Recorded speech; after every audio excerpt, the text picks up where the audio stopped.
Hello students, आज 8 जुलाई को CA inter law का पेपर नंबर 2 था। तो हम उसका रिव्यू करने जा रहे हैं कि पेपर कैसा रहा या उसके क्या आंसर्स होने चाहिए। पहली बात, मैं काफी खुश हूं, रिलीव्ड हूं कि कोई भी ऐसी चीज नहीं है पेपर में जो ना करवाई गई हो।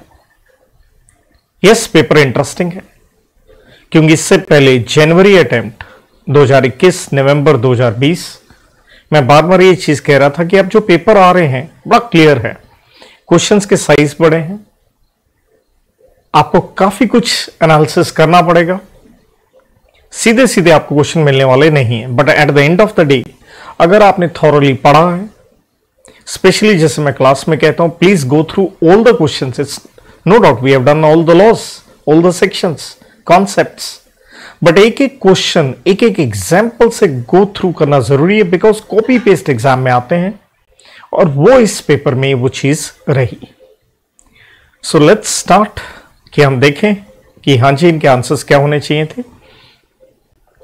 देखिए क्वेश्चन नंबर 1 का ये पार्ट जो कि 6 नंबर का आया है कि आपको ये कुछ ऑडिटेड फाइनेंशियल स्टेटमेंट्स दी गई हैं स्मॉल सॉल्यूशंस प्राइवेट लिमिटेड।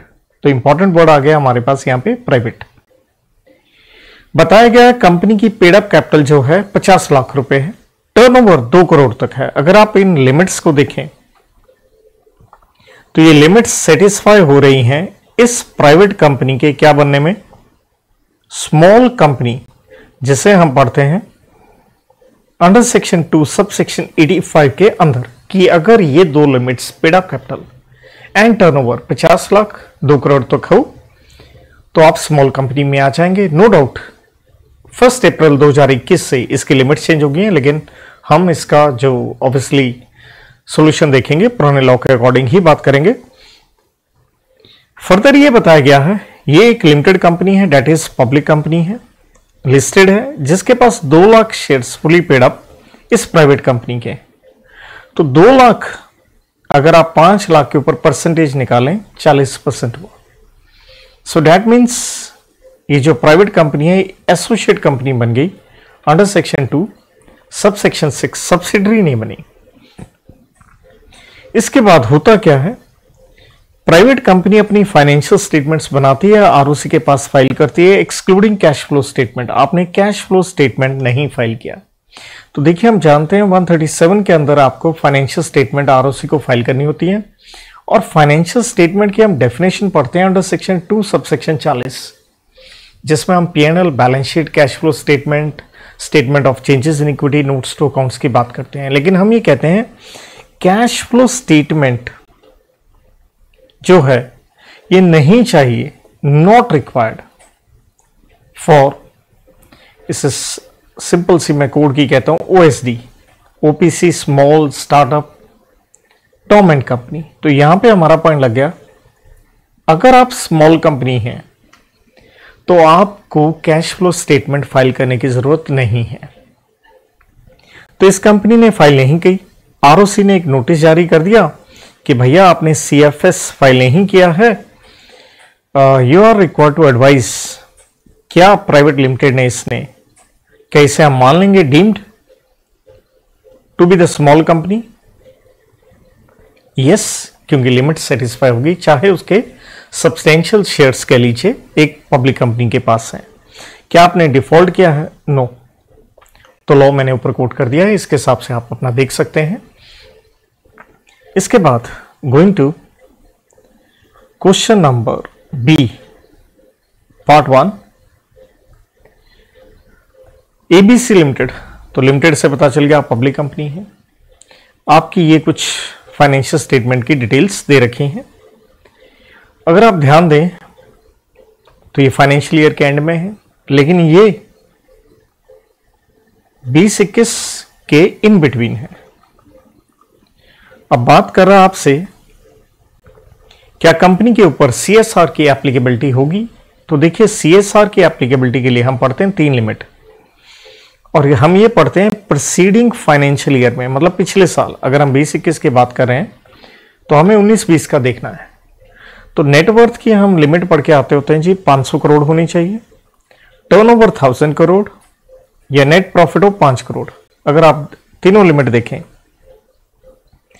कोई भी सेटिस्फाई नहीं हो रही है, तो प्रश्न क्या सीएसआर का सेक्शन 135 हमारे ऊपर एप्लीकेबल होगा? The answer is no. क्या 2021 में सीएसआर एप्लीकेबल होगा? The answer is no.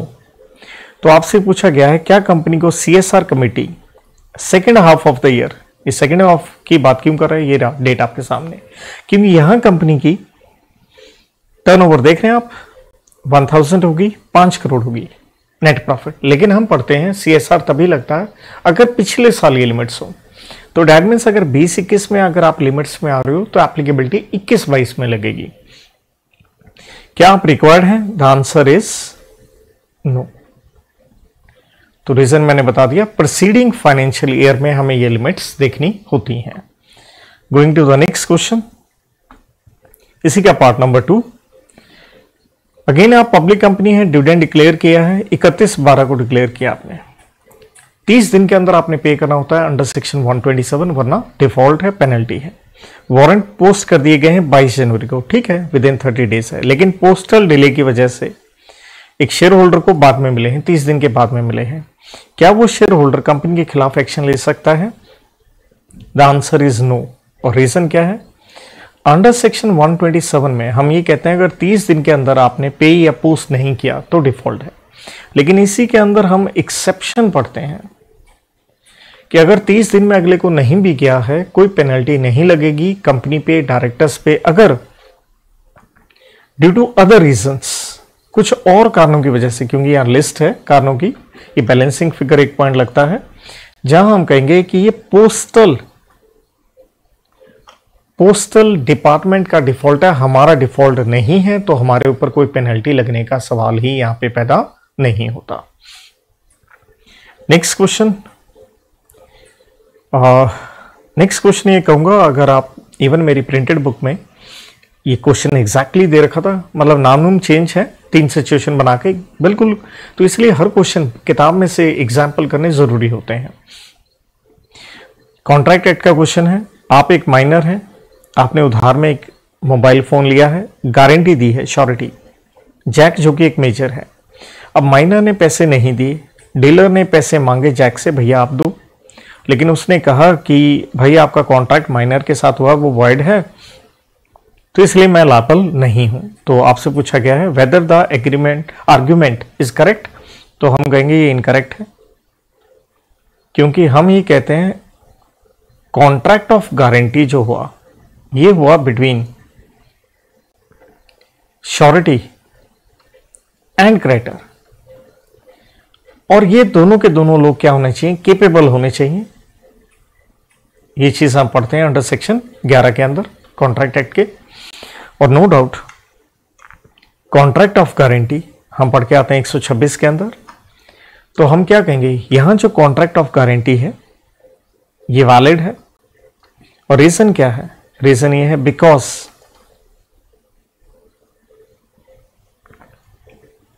Capability of PD का मतलब यहां प्रिंसिपल डेटर जो कि यहां पे माइनर है, डज नॉट, हम ये कहेंगे does not affect validity of contract of guarantee, क्योंकि पॉइंट ये है कि आप दोनों के दोनों क्या हैं? कैपेबल हैं। इसी का सेकंड हिस्सा है, आपका क्या आंसर होगा अगर दोनों के दोनों माइनर हैं? तो अगर दोनों के दोनों माइनर हैं दैट मीन्स श्योरिटी माइनर हो गया, तो सिंपल हम कहेंगे contract of guarantee is invalid. Reason से वही सेक्शन 11 वाला। So moving ahead, going to part number D. A ने साइन किया ब्लैंक चेक, एनएन है नॉट नेगोशिएबल क्रॉसिंग, जो कि हम पढ़ते हैं सेक्शन 130 में, जिसका इंपैक्ट क्या होता है? टाइटल किसका? ट्रांसफरी का। नोट बेटर या कह लीजिए सेम डिफेक्ट्स रहेंगे then that of transfer, same defects आगे कैरी फॉरवर्ड होंगे। और बड़ी बात क्या है? इवन इफ ट्रांसफरी जिसके हाथ में चेक आ गया, चाहे वो HDC हो, होल्डर इन ड्यू कोर्स हो, आपका टाइटल क्लियर नहीं हो सकता। जबकि हम क्या पढ़ते हैं, हम ये पढ़ते हैं HDC अंडर सेक्शन 9 हम पढ़ते हैं, उसको हमेशा बेटर टाइटल रहता है। और अंडर सेक्शन 36 वो स्यू कर सकता है, एनी कहें या ऑल प्रायर पार्टीज के ऊपर वो केस कर सकता है। लेकिन यहां तो लगा सेक्शन नंबर 130 NN क्रॉसिंग हुई है, और ये क्लियरली ये बड़ी इंपॉर्टेंट चीज है जो हम पढ़ते हैं, क्योंकि टाइटल आपका बेटर नहीं हो सकता। प्रश्न होता क्या है, ए ने चेक दिया है, बी को दिया है कि भैया आप 3000 रुपये भर लेना, लेकिन उसने 5000 भर लिए। बी ने आगे सी को दे दिया फॉर कंसिडरेशन, तो नेचुरल है यहां पे सी 5000 का चेक लेता है, इन गुड फेथ लेता है, तो सी हो गया HDC। तो आपसे पूछा गया है क्या सी फुल अमाउंट रिकवर कर पाएगा फ्रॉम बी और ए, तो हम क्या कहेंगे, लॉ मैंने ऊपर लिख दिया है, आप रिकवर कर सकते हैं, can recover, can't recover.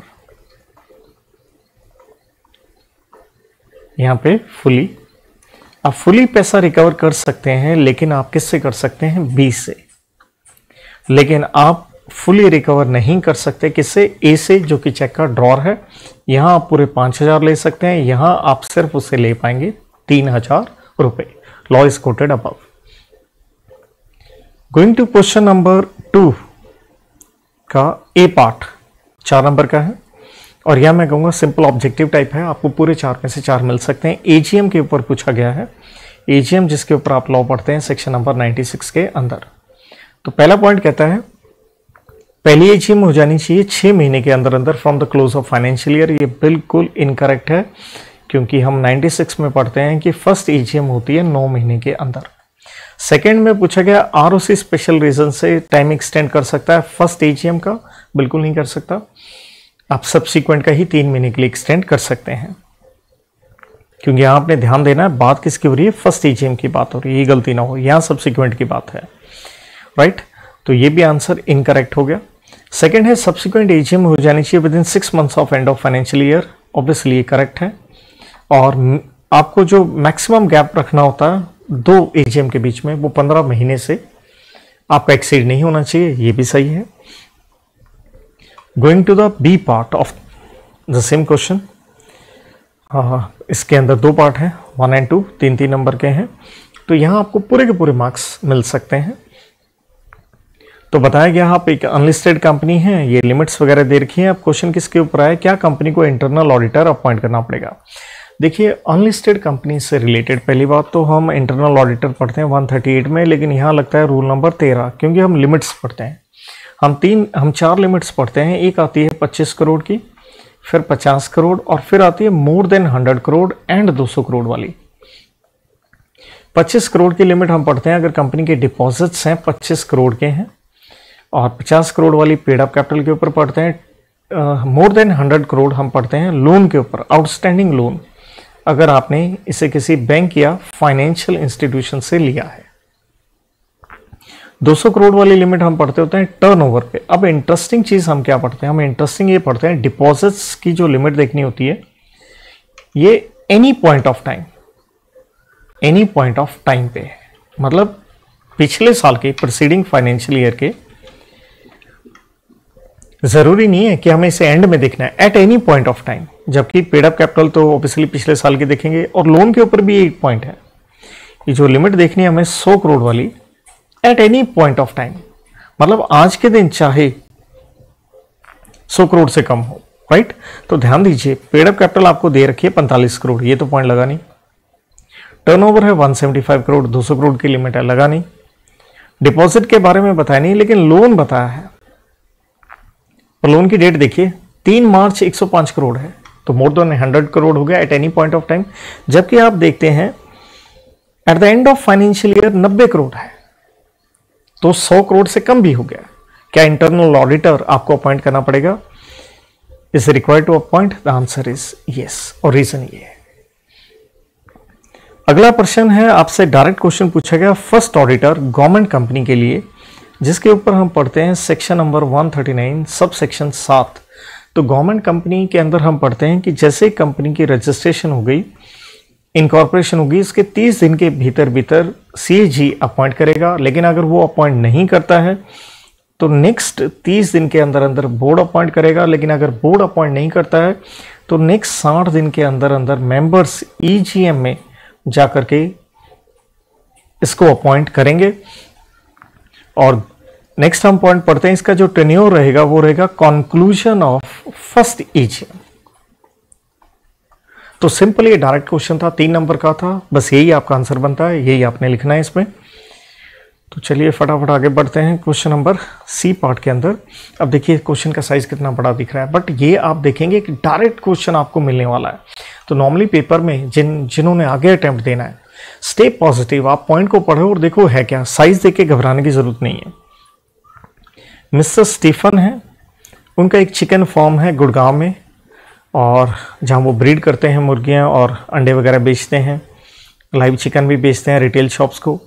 Mister Fleming का भी एक ऐसा ही फॉर्म है, लेकिन मिस्टर फ्लैमिंग को अपने नेटिव प्लेस ऑस्ट्रेलिया में जाना है 1 साल के लिए, और इसके लिए उन्हें पैसे चाहिए थे, और इसलिए फॉर्म उन्होंने क्या किया, अपनी फर्म जो है गिरवी रख दी और स्टीफन के पास, और 25 लाख रुपए ले लिए। वो वहाँ चले गए। उस समय उनके यहाँ बर्ड्स थे 1 लाख और अंडे थे 10,000। कंडीशन ये थी जैसे वो वापस आएंगे अपना पैसा वापस कर देंगे, उन्हें उनका जो फार्म है उनकी फर्म वापस मिल जाएगी।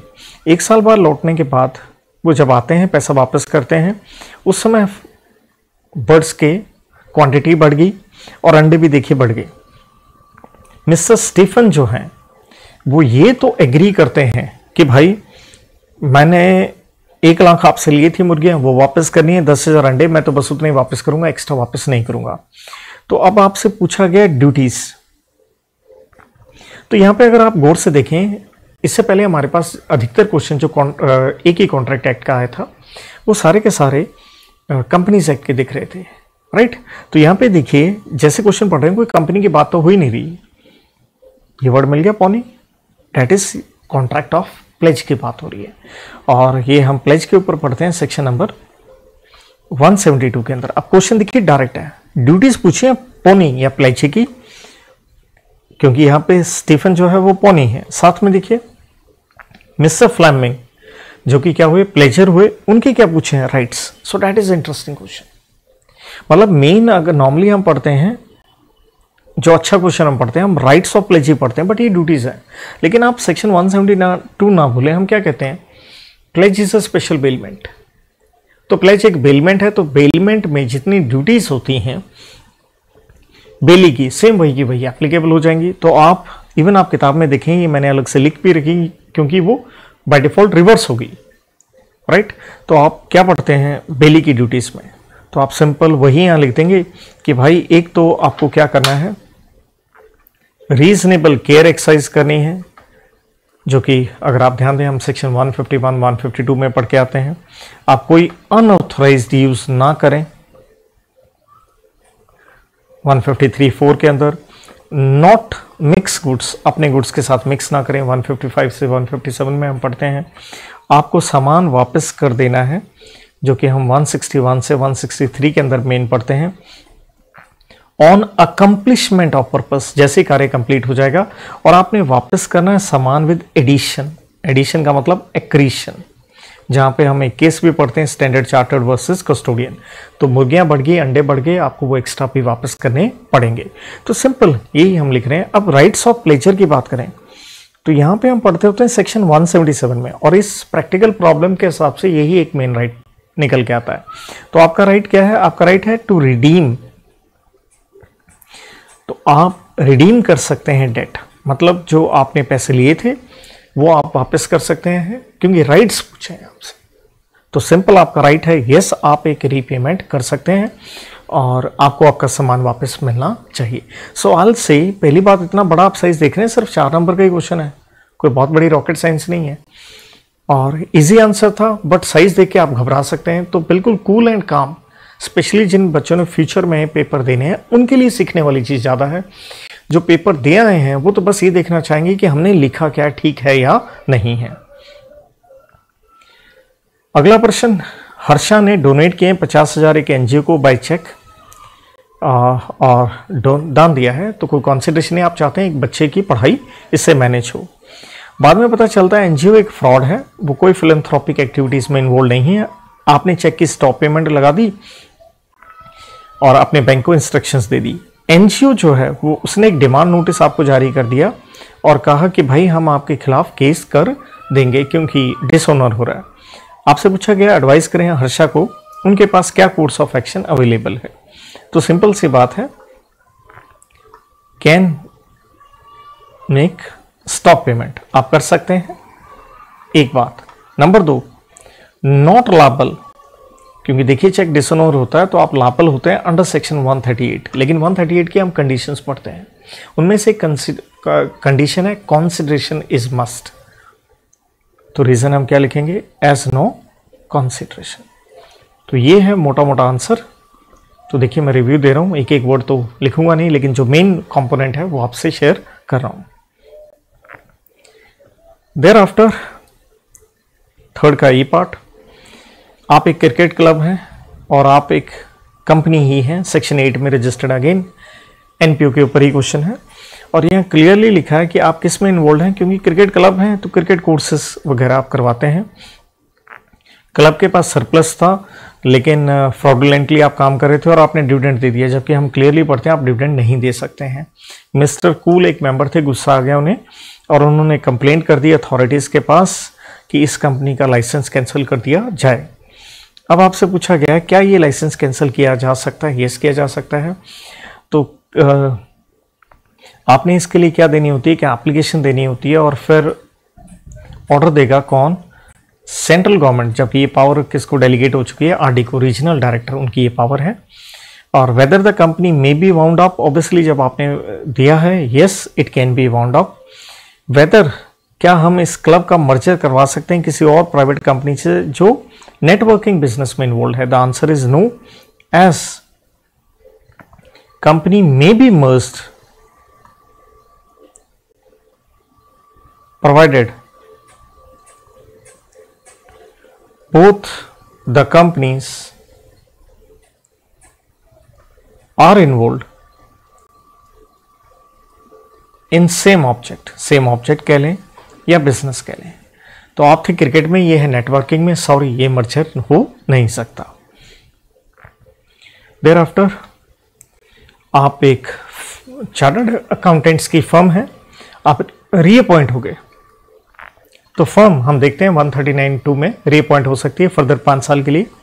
इस दिन एजीएम हुई थी लेकिन बोर्ड ऑफ डायरेक्टर्स ने रिकमेंड किया है कि इनको निकाल दिया जाए। यस, बोर्ड की पावर होती है, हम पढ़ते हैं सेक्शन 140(1) में कि बोर्ड निकाल सकता है। होता क्या है, ये 3 टायर प्रोसीजर है निकालने के लिए। बोर्ड रेजोल्यूशन पहले पास होगा और उसके 30 दिन के भीतर देखिए आपको सेंट्रल गवर्नमेंट या कह लीजिए आरडी से अप्रूवल लेनी होती है। रेजोल्यूशन पास होने के 30 दिन के अंदर उन्हें एप्लीकेशन दे और जैसे ही इनकी अप्रूवल आ जाती है उसके 60 दिन के भीतर आपको जनरल मीटिंग में एसआर पास करवाना पड़ता है। तो ये है 3 टायर प्रोसीजर, लेवल 1, 2, 3। अब हुआ क्या, आपने रेजोल्यूशन पास किया बोर्ड मीटिंग में, देखिए लिखा है 31 मार्च 2020। अब 30 दिन के भीतर आपको सेंट्रल गवर्नमेंट आरडी को एप्लीकेशन देनी है। लेकिन होता क्या है, आपने रिमूव कर दिया जनरल मीटिंग में 25/5 को एसआर पास करते हुए subject to approval of CG, मतलब अभी तक सेंट्रल गवर्नमेंट की अप्रूवल नहीं दी। दैट इज रॉन्ग, आप इस तरह से रिमूवल नहीं कर सकते। आपसे वैलिडिटी पूछी गई है तो हम कहेंगे इनवैलिड है, ये रिमूवल बिल्कुल भी ठीक नहीं है। Question number C part, again validity पूछी गई है और रीजंस पूछे गए हैं। आपने एक बिल ऑफ एक्सचेंज ड्रॉ किया है और आपने साफ लिखा है पेबल ऑन डिमांड। तो नेगोशिएबल एक्ट में ये हम सेक्शन 21 में पढ़ के आते हैं कि अगर एक्सप्रेसली वर्ड लिखा है पेबल ऑन डिमांड तो ये डिमांड इंस्ट्रूमेंट होता है। तो डिमांड का मतलब है इमीडिएटली पेबल। कहता bill will be at maturity for payment on 4th January if presented on 1st January. So you are talking about grace days.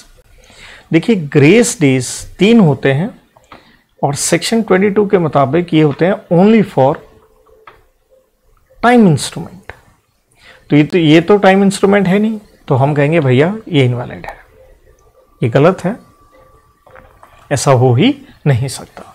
अगला प्रश्न देखें, होल्डर ने नोटिस दिया डिसऑनर का टू ऑल द पार्टी, सबको दे दिया उसने, एक्सेप्ट एक्सेप्टर। ड्रॉर कहता है भैया मैं लायबल नहीं हूं क्योंकि आपने सारी पार्टीज को नोटिस नहीं दिया। देखिए हम पढ़ के आते हैं सेक्शन नंबर 93 के अंदर कि जो होल्डर है वो नोटिस देगा, किसको देगा? वो किसी भी पार्टी को देगा जिससे वो अपने पैसे रिकवर करना चाहता है। To party whom he charges for liability, जिससे आप पैसा लेना चाहते हैं। कुछ ऐसा नहीं कि आपको सबको नोटिस देना है, क्योंकि हमें इसे एक सेक्शन और कोट करें तो हम सेक्शन 95 में क्या कहते हैं, जैसे नोटिस आपने दिया प्रायर पार्टी को, वो आगे से आगे रिमिट करते जाएं, तो ड्यूटी टू रिमिट होती है। नोटिस आगे से आगे आप रिमिट करते जाएं। क्लियर? तो ड्रॉर के पास नोटिस जाता है तो वो आगे ड्रॉई को दे दे, right?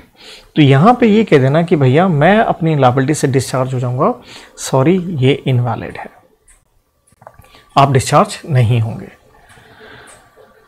Next question direct question पूछा गया, मीन्स का एंड इंक्लूड्स का मतलब पूछा गया, तो आप एक वर्ड में मैं खत्म करूंगा इसे।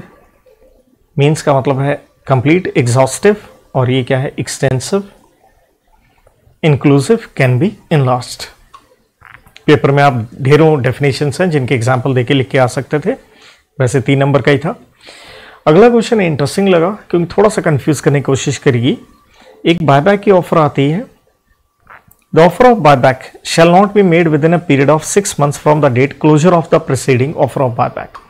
देखिए हम बायबैक पढ़ते हैं 68(2) के अंदर, 68 सेक्शन के अंदर। अगर हम सब सेक्शन 2 कहते हैं तो वो कहता है जो गैप रखना होता है बायबैक का, एक बार बायबैक किया तो वो नेक्स्ट जो करना होता है वो 1 साल का होता है टाइम पीरियड। तो यहां पे कितना लिखा है? 6 महीने।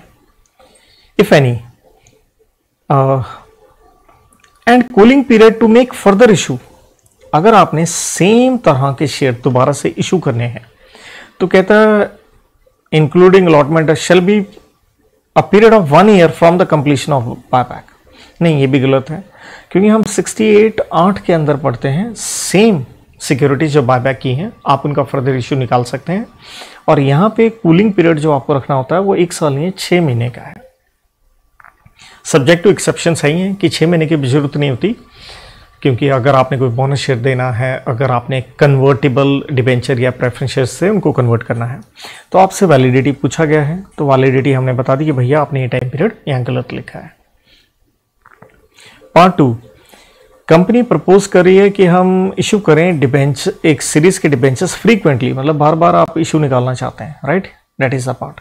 तो इसके लिए हम प्रोस्पेक्टस कहते हैं, अच्छा रहता है shelf prospectus with in a period of 1 year, और शेल्फ प्रोस्पेक्टस हम चाहते हैं उसकी वैलिडिटी पीरियड भी 1 ही साल का होता है, ताकि बिना मतलब में कॉम्प्लिकेटेड एक्सरसाइज प्रोस्पेक्टस की इशू किए हुए हम बार बार पैसा रेज कर सकें। तो आपसे पूछेगी feasibility and the concept of deemed prospectus. देखिए जब हम सेक्शन 31 पढ़ते हैं शेल्फ प्रोस्पेक्टस के ऊपर,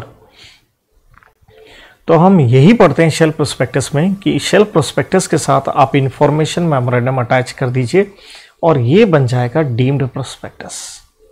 तो यही वर्ड क्वेश्चन में था, तो basically we have to write about the shelf prospectus. Question number B part इसी का, आप प्रमोटर हैं पब्लिक कंपनी के और आपने कंपनी को दिया है जी अनसिक्योर्ड लोन। क्यों दिया है? दरअसल कंपनी किसी फाइनेंशियल इंस्टीट्यूशन से पैसा लेना चाहती है, लेकिन उस फाइनेंशियल इंस्टीट्यूशन ने कहा पहले प्रमोटर अपना पैसा लगाए तभी मैं लोन दूंगा। आपसे पूछा गया है कि companies act and rules made thereunder, क्या अनसिक्योर्ड लोन को हम डिपॉजिट मानेंगे या नहीं? तो देखिए पहली बात, आप डिपॉजिट्स जो पढ़ते हैं डेट इज सेक्शन नंबर 73 से 76A के अंदर, चैप्टर नंबर 5 के अंदर पढ़ के आते हैं, और वहां पे हम कोट करें क्योंकि रूल भी पूछा है, तो रूल 21C हम पढ़ते हैं कि जब ये रूल कहता है हम इसको डिपॉजिट नहीं मानेंगे, तो उसके अंदर अगर मैं मेंशन क्लियरली तो हम पढ़ते हैं उसके अंदर एक क्लॉज नंबर 13 जो ये कहती है कि अनसिक्योर्ड अगर लोन लिया है किससे लिया है, चाहे प्रमोटर हो या उसका रिश्तेदार हो। प्रमोटर या उसके रिश्तेदार से अनसिक्योर्ड लोन लिया है। क्यों लिया है, बिकॉज ऑफ कंडीशन या स्टिपुलेशन कह लीजिए ऑफ फाइनेंशियल इंस्टीट्यूशन, जिसने कहा हम लोन तभी देंगे जब ये पैसा दे, तो हम इसको डिपॉजिट नहीं मानते हैं, नॉट कंसिडर्ड एज डिपॉजिट। लेकिन सेम यही रूल आगे एक चीज कहता है, अगर आप ये लोन रीपे कर देंगे तो हम डिपॉजिट मान लेंगे। आगे ये पूछा गया what will be the answer in case entire loan repaid. तो सेकेंड पार्ट की अगर हम बात करें, इट इज डिपॉजिट, तो रीपे कर दिया तो वो डिपॉजिट बन जाएगा। अगला क्वेश्चन सी पार्ट, जिसका फर्स्ट पार्ट बड़ा इंटरेस्टिंग है। जीसी एक्ट के ऊपर पूछा गया validity, insurance policies covering immovable property. Immovable property की आपने इंश्योरेंस पॉलिसी ले ली, कहता have been held to be immovable property, क्या उस इंश्योरेंस पॉलिसी को भी इमूवेबल मान लेंगे? तो ये थोड़ा सा एक ट्रिकी कह लीजिए। हमने पढ़ा सेक्शन 3 सब सेक्शन 26 के अंदर इमूवेबल प्रॉपर्टी की डेफिनेशन, जो कि एक इंक्लूसिव डेफिनेशन है, जिसके अंदर बेसिकली हम 4 चीजें पढ़ते हैं। देखिए, land, things attach to earth, blah blah blah, right. इसी के साथ अगर हम देखते हैं 3 सब सेक्शन 36 के अंदर, देखिए हम पढ़ते हैं मूवेबल प्रॉपर्टी की डेफिनेशन, जो कि एक एग्जॉस्टिव डेफिनेशन है, मीन से स्टार्ट होती है, जिसके अंदर मेन वर्ड आता है कि property of all description except immovable property. तो ये समस्या होगी, अब इंटरप्रिटेशन कैसे ड्रॉ करें? तो नेचुरल अगर इंश्योरेंस पॉलिसी इमूवेबल प्रॉपर्टी के ऊपर है, have been held to be immovable property, तो हमें मान लेना चाहिए, क्योंकि डेफिनेशन क्या है, इंक्लूसिव। तो इस पे थोड़ा सा आपको सोचने पे विवश होना पड़ा होगा, बट आई होप सो ये आपने मैनेज कर लिया होगा इसी तरह से। अगला सेकेंड पार्ट, क्योंकि ये बेसिकली अगर हम 2-2 नंबर के ही थे, word bullock could be interpreted to include cows, तो ये जेंडर के ऊपर सीधा सीधा देखिए हमें आया हुआ है। तो ये हम पढ़ के आते हैं सेक्शन 13 सब सेक्शन 1 के अंदर, जहां हम कहते हैं masculine gender to include female. तो जहां जहां बुलक लिखा है वहां पे काउ भी आ जाएगा। देन पूछा क्या फॉरेन डिसीजंस हम can be used for construing Indian statute? Obviously कर सकते हैं, यस, क्योंकि हम पढ़ के आते हैं एड्स टू इंटरप्रिटेशन। तो उसमें हम पढ़ते हैं, अगर पहली बात हम हेल्प लेंगे इंटरनल से, लेकिन अगर ये एग्जॉस्ट हो जाता है, यहां से हेल्प नहीं हो रही, तो हम एक्सटर्नल एड में जा सकते हैं और फॉरेन डिसीजंस उसी के अंदर आता है। 5वां क्वेश्चन, और इसके ही पार्ट के अंदर डायरेक्ट 3 पार्ट पूछे हैं, अच्छा है, पूरे नंबर आ सकते थे। वैलिडिटी पूछी गई, कुछ प्रपोजल्स की कंपनी जो है अपना रजिस्टर्ड ऑफिस यहाँ पे चेंज कर रही है। पहला हिस्सा देखिए, रजिस्टर्ड ऑफिस शिफ्ट कर रहे हैं थाने, जो कि थाने डिस्ट्रिक्ट महाराष्ट्र में आता है, टू दादर मुंबई डिस्ट्रिक्ट, दोनों पे आरओसी मुंबई लगता है। आपने एसआर पास कर दिया है, लेकिन आरडी की अप्रूवल नहीं ली है। तो देखिए, अगर लॉ कोड करें हम सेक्शन 12, 5 एंड 6 के अंदर पढ़ते हैं, तो ये शिफ्ट हुआ from one city town village to another. तो ये पहले वाला हिस्सा मैं इसे कहूंगा बिल्कुल वैलिड है, क्योंकि आरओसी की जुरिस्डिक्शन चेंज नहीं हुई है, तो ये ठीक किया आपने। दूसरे हिस्से में क्या हो रहा है, आप रजिस्टर्ड ऑफिस शिफ्ट कर रहे हैं, मुंबई में है, आपके ऊपर आरओसी मुंबई लग रहा है, और आपका जो कॉर्पोरेट ऑफिस है वो पुणे में है, मतलब पुणे से मुंबई जा रहे हैं, पुणे का आरओसी अलग है। तो यहां पे सेम, यहां क्या कहेंगे हम, one city to another, but jurisdiction of ROC changes. तो हमें यहां पे 2 चीजें चाहिए होती हैं, हमें यहां एसआर भी चाहिए प्लस आरडी की हमें अप्रूवल भी चाहिए, जो कि हम अगर टाइम पीरियड की बात करें वो भी आप मेंशन करना चाहें तो 30 दिन के अंदर अंदर वो हाँ या ना करेगा। अगले 60 दिन में आप आरओसी को बताओ, और नेक्स्ट 30 दिन के अंदर जो आरओसी है वो इसको सर्टिफाई कर देगा। इतना नाम भी नहीं लिखें तो मेन जो हिस्सा है उसके ऊपर हम बात करके यहाँ आंसर दे सकते थे। तीसरे हिस्से में कह रहा है registered office situated in a certain place of city is proposed to be shifted to another place within the local limits of same city। तो इसका मतलब क्या हो गया, शिफ्ट हो रहा है with in same CTV, city town village. तो हम इसे कहते हैं एज सच नो ऑल्ट्रेशन, ये कोई ऑल्ट्रेशन ही नहीं है मेमोरेंडम की, तो इसमें सिर्फ आपको बोर्ड रेजोल्यूशन चाहिए होता है, PR। तो ये लिखा है, तो ये तो वैलिड है, राइट। और यहां पे देखिए ये वाला जो आंसर बी पार्ट का एग्जैक्टली अगर हम दोबारा एक बार देखें, A limited proposes to shift under the authority of board resolution. तो यहां पे हमें वैलिड इनवैलिड तो देखो लिख के आना पड़ेगा, इनवैलिड है क्योंकि हमें SR भी चाहिए, हमें RD की अप्रूवल भी चाहिए। बी पार्ट, और इसे मैं क्वाइट इंटरेस्टिंग कहूंगा, और मैं इसे कहूंगा इवन आप मेरी बुक में देखें तो section number 2 sub section 60 officer in default की हम डेफिनेशन पढ़ते हैं, वहां एग्जैक्टली मैंने एग्जाम्पल भी लिखा हुआ है, सेम कॉपी पेस्ट एग्जाम्पल ही ये क्वेश्चन आया है। तो बार बार यही चीज मैं हाईलाइट करता हूं, specially for the students who have yet to appear, for God sake do not leave any question और एग्जाम्पल, बिकॉज कुछ ट्रिकी आ जाता है और पेपर में इंटरप्रिटेशन करने में दिक्कत आ जाती है। So these things help you in A fast manner. तो आप एक पब्लिक कंपनी है, पब्लिक इशू के लिए जा रहे हैं, इशू ओवर सब्सक्राइब्ड हुआ लेकिन डिफॉल्ट हुआ अलॉटमेंट में अफसरों के द्वारा। कंपनी में ना ही कोई MD है, होल टाइम डायरेक्टर है, और ना ही कोई और पर्सन आपने डेजिग्नेट किया, मीन्स जिसको रिस्पॉन्सिबिलिटी दी गई है कि आप कंप्लायंस करें।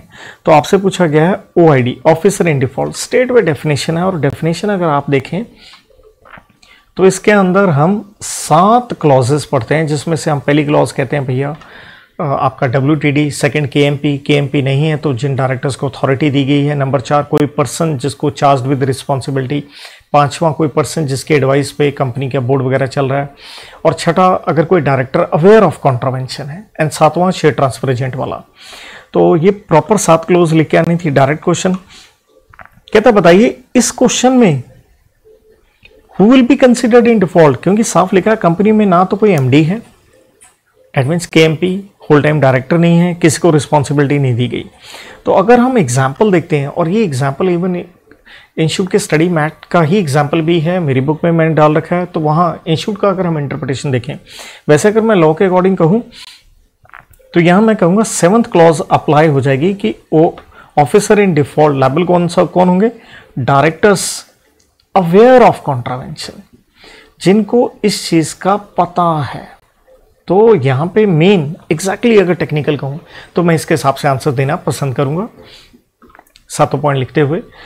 और लेकिन जैसे अगर हम नॉर्मल देखें इंटरप्रिटेशन ये भी ले सकते हैं, जैसे इंस्टीट्यूट ने भी ली थी अपने इस एग्जाम्पल में, स्टडी मैट में भी दे रखा कि हम क्या कर सकते हैं, ऑल द डायरेक्टर्स, जैसे इस तरह से आंसर लिख के दिया, मे बी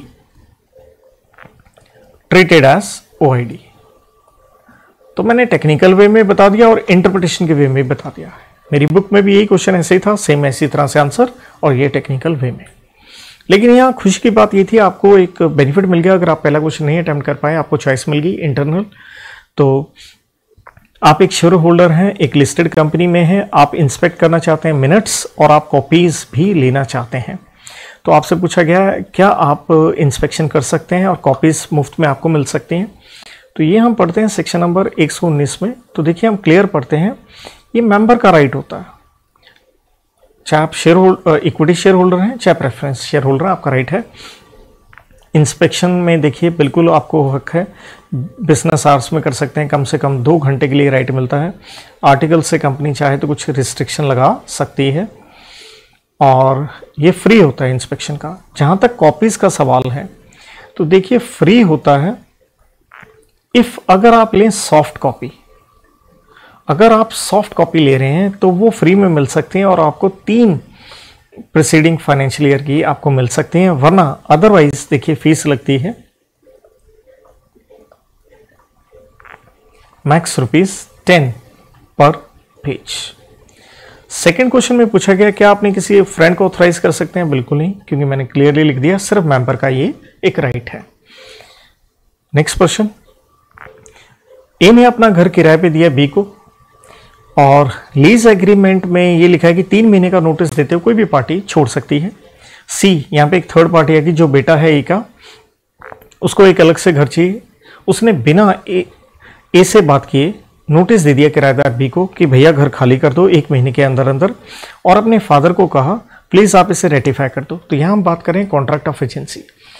मेरे को 20 साल से प्लस हो गए ज़्यादा पढ़ाते हुए, मैं हर बार बच्चों को पढ़ाते ये चीज़ कहता हूँ, जब मैं इस सेक्शन पढ़ा रहा होता हूँ क्लास में, ये सेक्शन नंबर 200 है कॉन्ट्रैक्ट का, जहाँ मैं कहता हूँ FPP, फ्यूचर प्रैक्टिकल प्रॉब्लम। तो देखिए मोर देन 40 अटेम्प्ट से ऊपर समय लग गया कि इतने सालों से मैं कह रहा था ये क्वेश्चन आना चाहिए, बहुत बढ़िया बनता है, तो अब की बार ये आ गया। तो देखिए हम सेक्शन 200 के अंदर ये पढ़ के आते हैं, कांट रेटिफाई, प्रिंसिपल इस एक्शन को रेटिफाई नहीं कर सकता if injurious to third party. तो यहां पे जो टेनेंट है उसको नुकसान हो जाएगा।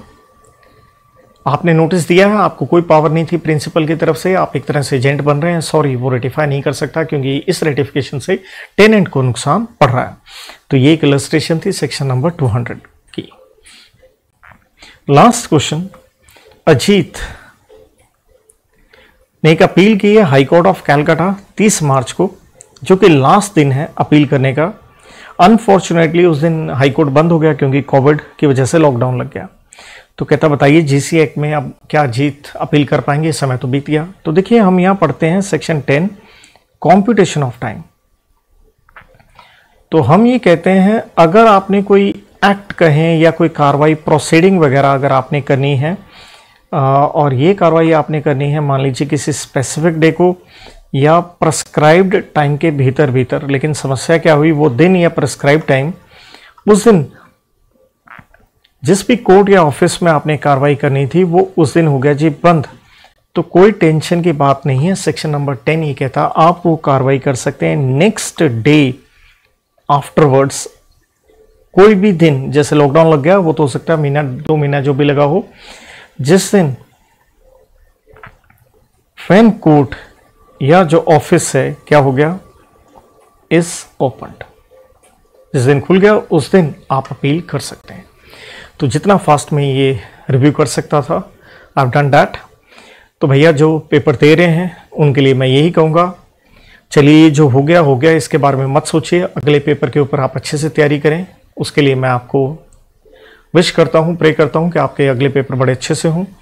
बट स्पेशली मैं कहना चाहूँगा प्रोस्पेक्टिव स्टूडेंट्स जिन्होंने भविष्य में CA के पेपर देने हैं, और विशेष रूप से जो बच्चे मुझसे पढ़ते हैं, तो बार बार मैं एक ही चीज़ कहता हूँ, एक एक वर्ड मैं आपको लिखवाता हूँ, आपके नोट्स बनवाता हूँ, हर सेक्शन कोड करवाता हूँ, इंपॉर्टेंट एग्जाम्पल क्वेश्चन भी करवाता हूँ, और लेकिन साथ में बार बार कहता हूँ कि प्रिंटेड बुक से कोई एग्जाम्पल कोई क्वेश्चन मिस ना करें। जितने एक्स्ट्रा क्वेश्चन की मैं आपको असाइनमेंट देता हूँ जो भी है, डू नॉट मिस, क्योंकि कॉपी पेस्ट बहुत सारी चीज़ें आ जाती हैं जो इस पेपर में हमें नज़र भी आई। So on this note, thank you, God bless.